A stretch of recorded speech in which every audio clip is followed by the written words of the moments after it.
I don't think it's about, money has never been our goal. I never knew I was going to write a book that sold millions and millions of copies, and so I don't take a salary from the church now, but it's about, money is simply a tool to fulfill your destiny, but I teach people. Do you give money away? Always. Do you help? We give millions of dollars, and Victoria and I never dreamed that we'd be able to bless people like this. So it's never been about, how wealthy can we become. Money can give you lots of options. Money is portable power. Without money, you can feed people. Without money, you can change things. Without money, you can start a company. Without money, you can do things for your family. Without money, you can go where the fuck you want, when you want, where you want, how you want. Great tool. But that's all it is a tool. Because if you think it's more than a tool and you think it's a source of your happiness, you're going to miss all the shit along the way. Because everyone in this room, we're all doing one thing in common. No matter how aligned our lives are or different than they are, we're all traveling through time together. And that traveling time is like that river out there. It does not stop. And sometimes feels slower and faster than others, but that traveling through time. And everyone here is going through the process of aging. Everyone here is going through the process of shifting life. The question is, how much of life are you living along the way? Are you truly rich, or do you just have some money? Or do you not have money and you don't have wealth? I know people have money who are very poor. I know people have lots of money that are very rich. The difference is how they are in their relationships, how they are in their sense of spirit, how they are in capturing the moments. So you have to decide right now to be rich, not when you get to a certain number. You got to decide right now, I'm a wealthy mother, or whatever appropriate language would be for you. But when you operate from you're already beyond, you're not trying to get beyond the scarcity. If you're always operating in scarcity, I got to try to get somewhere, that's bullshit. I'm here, and there's the mountain I'm taking next. That's very different than I'm going to try to get to that place when I can finally be enough, certain enough, happy enough, free enough, excited enough. And the truth is, when most of the things you get to where they are, it's nothing like you thought it was going to be. Who's achieved some huge goal, you got it, you're excited, and then for how long? Who can think of a goal that you just busted for, you got it, and you really were excited about it? How long did that feeling last for that situation? How long? A minute? Seconds? A month? Who can remember something that you really were excited about, and within 6 months to a year max, you were taking it for granted? Let me see your hands. That's the way the human brain works. That's the way the mind works. The heart doesn't work that way. The heart, when it's there, it doesn't forget. It's one thing that's going to make you wealthy. It's turning your expectation into appreciation. That's the day you become wealthy. The day you trade expectation for appreciation is the day you become wealthy. Because as long as you're expecting things, you're going to be disappointed. You're expecting people to be a certain way. They're not going to be. If the only time you're happy is when they all act and behave a certain way, you're not going to be happy very much. Or if you're happy, it'll be for a short period of time. You expect your spouse to be a certain way. You expect your kids to be a certain way. You expect your coworkers to be a certain way. You expect yourself to be a certain way. How about appreciation? That's the game. Because if you can appreciate the littlest things, you got gifts that nobody else has. So the first place to be wealthy is psychologically, emotionally, and spiritually. And that place has to get regular deposits. And that means, just like some of you meditate, you need a daily discipline of magic moments, and you got to learn to capture the little ones. And that muscle's got to be built. So what's your daily practice? You can call it whatever you want. We'll call it here magic moments. Every day I want you to capture at least 2 to 3 magic moments minimum. It could have been a conversation with a friend. It could have been a moment when an insight happened. It could have been a moment on the mountain. It could have been a little insight or distinction that you got that changed it. But you don't just capture it and write it down. You want to feel it and realize its value. You want to feel it like it's grace, like it's a gift that's been given to you. And what you're doing is appreciating that gift. But like when people say money doesn't matter, they don't know where to shop. And what I mean is they don't know what to shop for and who to shop for. Because all the research shows something interesting. If you make twice as much money, you're making $25,000 a year and you make 50, people think it'll double their level of enjoyment of life or happiness. And on average, it improves 9%. It's just mind-boggling. There's the initial excitement, and it's 9% better statistically. Lots of studies have shown once you make $75,000 a year, making more money you like, but it doesn't truly change your happiness in a sustainable way once you make basically a middle-class salary. People make more might argue about that with them, but that's what the studies show. But what the studies now show is how you spend money. $5 a day spent right will bring you more joy than $10,000 spent poorly. And what does that mean? I give you dozens of them, I'll give you three. Number one, if you spend money on things, you limit your level of happiness. If you spend the money on experiences, it creates a generative effect in your body emotionally. And they can measure the level of fulfillment and happiness you have just by the purchases you make. And they've done it scientifically all the way down to how it changes your biochemistry, down to the changes in your saliva and the hormones. That's where the research comes. It's not somebody airy-fairy saying, well, if you have experiences, it'll be better. Second one, when you spend money on things that give you time and take away drudgery, if you can get somebody else that you pay and they are employed and they now scrub the floor or they clean the toilet and they have an income and they're happy and you're freed up to do something you're more passionate about in business or life, the level of happiness grows geometric. But the one that creates the greatest happiness is the one that sounds trite, but it's biochemically accurate. And that is investing in others, which simply means giving your money away. Really? And it's mind-boggling. And they show you time out. They show you with little numbers, like, buying a cup of coffee for a stranger and what it does and how long the happiness does versus you buy the coffee for yourself versus you buy it for a friend. And I've got the studies in here. It's fascinating.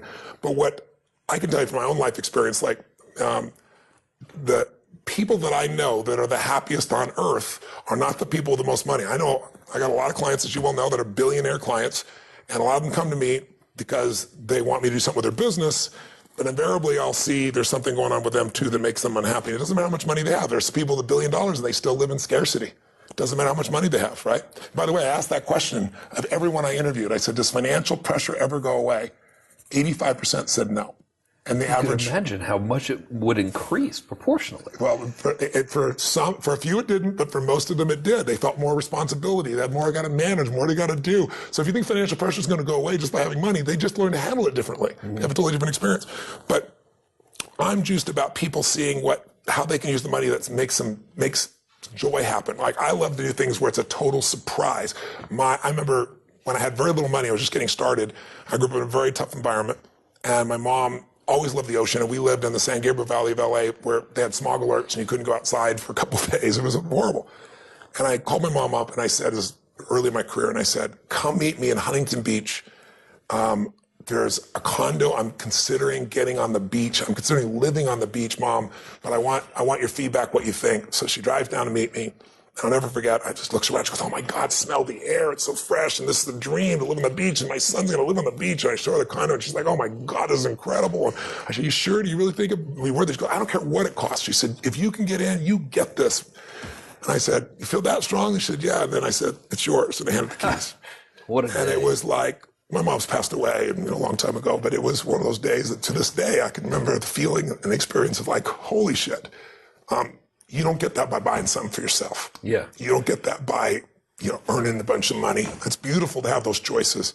We were saving up for an RV, and we were invited to Las Vegas. We had this trip, and we came around the corner, and there's this ultra unbelievable double-sided, and I said, wow, look at that. He said, oh my God, that's the most incredible. We can never have anything like that. And I said, well, let's look inside. The door's open. He said, oh, we can't go in there. I said, well, let's just stick our head in, Took him in, right? And they said, oh, we can't. I said, come on. I sat down there. Get out of there. Get out of there. It's yours. Those are the days that, that's what mastering money's about. Yeah. You either master it or it masters you, baby. Yeah. And if you master it, you can learn, grow, and you can give. And money isn't everything, because you can have a lot of money and still be a selfish bastard. I mean, money just makes you more of what you are. If you're really selfish, you got more to be selfish with. If you're really giving, you can have more that you can give with. And so I feel privileged at this stage of my life to have found a way to do what I love, which is to light people up and bring them breakthroughs and bring them answers in their body, their emotions, their relationships, all these areas, but also in their financial area as well. And when you're able to do it in all those areas, life's pretty cool. If you just do it in the money area, it's not enough. I mean, richest man in the graveyard is not going to do any good. And so this book is really about how to have that real wealth. And I just finished to tell you that I end the book sharing a story that I'll share with you, because you know me well enough to know what this is like, and I know you can relate in some ways. I 'Cause I know your background in your hot suit, going out there with your credit card machines down in, was it Macon, Georgia? Macon, Georgia. Macon, Georgia, baby. It's still hot down there. It is still hot down there, and you're not. I think I'm still unwelcome to go try to sell credit card machines down there. They'd still rather me not show up. That's a good thing. Yeah. But we have a similar background. We started with nothing, and I can remember I know the day I became wealthy, because I was thinking towards the end of the book, what was the day that I became a wealthy man? And I was broke. I was living in Venice, not Venice, Italy, Venice, LA, in this 400 square foot bachelor apartment. I was feeling sorry for myself. I was mad at the world. I was mad at a friend of mine that I loaned, $1,000 to, and he didn't pay me back, and he wouldn't return my phone calls because I was broke. I mean, I was down to, I don't know, 23, 24 bucks, something like that, some change. No prospects. I'm like, how am I going to eat? How am I going to survive? I'm going to pay my rent. I was already behind my rent by 30 days. And, when I was 17, my mom kicked my dad out. He went back east and kicked me out. And I survived by scrapping up enough money each day and then going to the smorgasbord and loading up for the winter, just eating all I could to make it last a day or two. And I thought, okay, that's what I'm going to do. And I walked, because I didn't want to take my car and the gas or pay for parking. Didn't have that kind of money. And I walked 3-4 miles from Venice to this place in Marina del Rey. It's still there. And it's called El Torito. It's this little Mexican restaurant that's on the water where all the, the amazing yachts are. And I thought, I'm going to go there and I'm going to absorb this abundance environment because I'm so scarce. And I'm going to eat all I can possibly eat, for $5.95 of this tacos and salad. Incredibly healthy, energizing. Of course, food. totally energizing. Like something I can go have a good sleep afterwards and forget all this, right? And I went in, I loaded up for winter, and I ate all the stuff, and I'm looking out there, and it was a beautiful day, and it was gorgeous. And so I got up to go pay, and as I got to go pay, in the front door walks this little boy, probably 8 years old, and 7, 8 years old. And he was dressed in a suit, and he's just like, kind of demure like you right now. If anything, I am certainly demure, as you well know. That's I well know. But sincerely, he was just really, I don't know, there was something about this kid. He had this air about him, and he opened the door for his mother, and he pulled the chair out for her. And I don't know, something about it just struck me emotionally very deeply. And I was just touched, thinking, this little boy has got so much heart and class. And so I walked up to him. I paid my bill and walked up to him, and I said hi, and I introduced myself, and I was nobody. Who the hell's Tony Robbins? No Tony Robbins. And he says, who is this gigantic? Yeah, that's what he's really thinking is not there. And I said, I just want to tell you, I watched you for the last few minutes. I said, I watched you open the door for you later. I saw you pull out the chair. I saw the way you looking in her eyes and giving her full attention. I said, you are a class act. And he looked at me and I said, and taking her lunch, that's awesome. He goes, well, she's my mom. And I said, that's even more cool. And he said, well, I'm not taking a lunch because I don't have a job yet. I'm 8, And I looked at him, I said, yes, you are. And I didn't have any plan. I just reached in my pocket, took all the money I had in the world. It was like $19 and some change, whatever was left after that. And I just sat down in front of him in front of the table. And he looked up at me, his eyes got big as garbage can covers. He goes, what's that? And he smiled. I said, that's yours. He goes, I can't take that. And I said, yes, you can. He said, how come? I said, because I'm bigger than you are. And then I didn't say another word. Every time. I didn't say another word. I just turned. I didn't even look at his mom. I wasn't doing it for attention. And I walked out that door.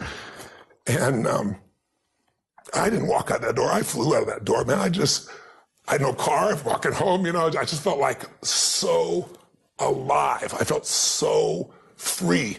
And I should have been scared shitless.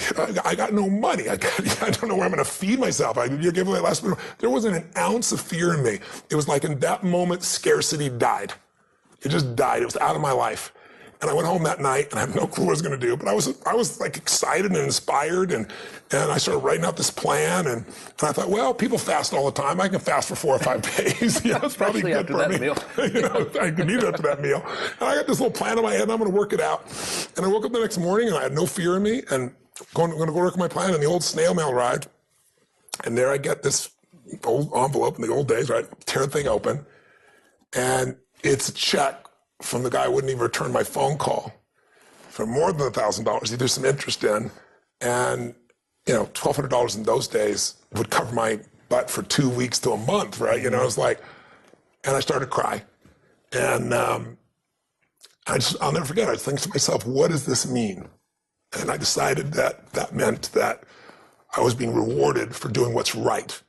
by not operating out of scarcity and fear, by just, it was spontaneous, it was authentic, it felt right, and I did what felt right, and I was rewarded, and I believed in my mind, I still believe to this day, it may not be true, but that was grace. And so from that day forward, it was just like, just do more, give more, share more, create more, and what you need will be there. It's like air. You don't stop to think about when you take a breath whether it'll be there or not. It's always going to be there. Yeah. You just got to do your part.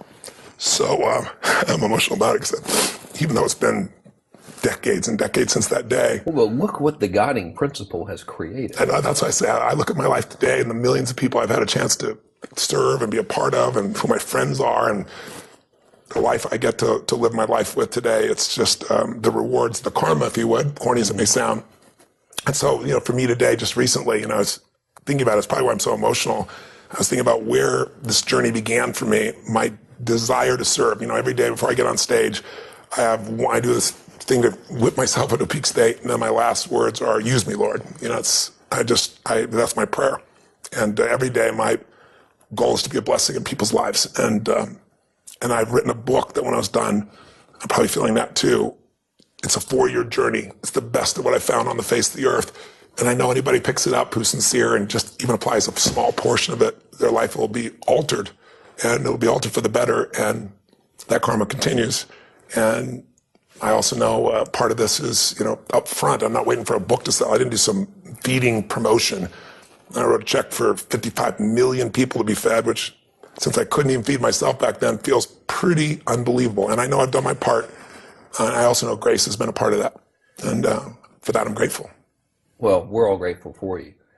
Speaking of that, yes, a lot of people are going to see this. Yes. And if you remember the one that we did last time, yes, I got letters from it, you got letters from it, and there would be that one person.